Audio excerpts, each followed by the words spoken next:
Отбасы хрестоматиясы жобасы аясында жарық көрген Экософия кітабынан оқыған Айдана Алтайқызы. Пайғамбардың киікті құтқаруы. Әзіретті Мұхаммед пайғамбардың заманында бір аңшы тұзақ құрып, аң аулап кәсіп етеді екен. Бірде тұзағына киік түседі. Аңшы қуанып кетіп, олжасын дереу бауыздамақшы болады. Сол кезде киікке тіл бітіп: «Әй адамзат, мені бауыздамай тұра тұр. Артымда егіз құралайым қалды. Оларға қорек іздеп жүріп, сенің тұзағыңа түстім. Мен өлсем, олар аш қалмақ. Барып емізіп келейін, сосын не істесең де еркің» дейді. Аңшыға киіктің көз жасынан гөрі жұмсақ еті тәтті көрінеді. Ол тауыпсың ақымақты. Босатқан сәтте зып беріп қашып кетпексің ғой. Жоқ, болмайды деп пышағын қынынан суыра береді. Киік: «Ендеше бірге еріп жүр, өзің куә боласың» деді. Аңшы: «Жоқ, бұл да алдаудың бір түрі. Сәті түскенде құйрығыңды да ұстатпай тайып тұрмақсың ғой. Онан да тезірек сойып тастағаным абзал» деді. Қанжар киіктің алқымына келді. Киік көз жасын көл қылып: «Еліктерім мені келеді» деп көз жанары мөлейіп жатыр. «Мен өлсем, олар да зарығып өлмек. Ең болмаса оларға хабар берейін. Өз күнін өздері көрсін, мені іздемесін» деді. Аңшы киіктің сөзін тағы да елемеді. Киік өлімге амалсыз мойынсұнды. Аңшы пышағын алқымына қатты тақап, енді тартып жібермек болғанда: «Әй, тоқта!» деген дыбыс шықты. Аңшы артына бұрылып қараса, Мұхаммед пайғамбар екен.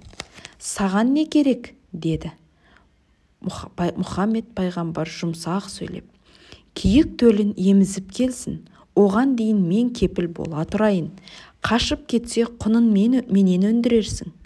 Қаласаң түйе, болмаса бие берейін. Жанымды алсаң да ықтиярмын, тек бір сәтке шыдай тұр, барып келсін» деп киіктің жонынан сипады. Аңшы Мұхаммедті сырттай сиқыршы деп ойлайтын. Оған іштей жаулық ұстап жүрген еді. Мұхаммедтің олжаға түскеніне қатты қуанды. «Жақсы, жіберейін, тек бір шартым бар. Күн батамын дегенше киік қайтып келсін, болмаса сені басыбайлық құлым етемін. Жаның менікі» деді. Пайғамбар келісті. Киікті босатып еліктеріне жіберді. Киік лезде шаба жөнелді. Келіп екі құралайын емізе бастағаны сол еді. «Анашым, үстіңнен пейіштің иісі аңқиды. Біз білсек, бұл пайғамбардың иісі. Оны қайдан көрдің?» деді. Анасы бәрін баяндап берді. Олар: «Әй анашым, Расулды кәуірдің қолына қалай қидың? Оның жолында құрбан болғаның абзал» деді. «Ол кепілде тұрғанда біз қалайша тойып емеміз? Тезірек босатайық. Пайғамбар құрбан болғанша біз жан тәсілім етейік» деді. Үшеуі желіп отырып, қас қарая аңшыға жетті. Еліктер: «Әй адамзат, анамызбен бірге біз де келдік. Бізді де олжа ет.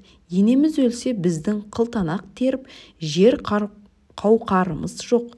Аштан өлгенше саған ауқат болайық. Бірақ пайғамбарды жылдан босат» деді. Аңшы киіктің еліктерін көріп, жүрегінде мейірімнің дәні бүршік жарды. Қатыгездігіне ұялып: «Уа Мұхаммед, сенің қамқор мінезіңе тәнтімін. Сені қиын халге салғаным үшін кешірім сұраймын. Мына киік пен оның қос құралайына азаттық бердім» депті. Осыдан бастап киіктің шапағатшысы Мұхаммед пайғамбар деген тәмсіл қалған екен.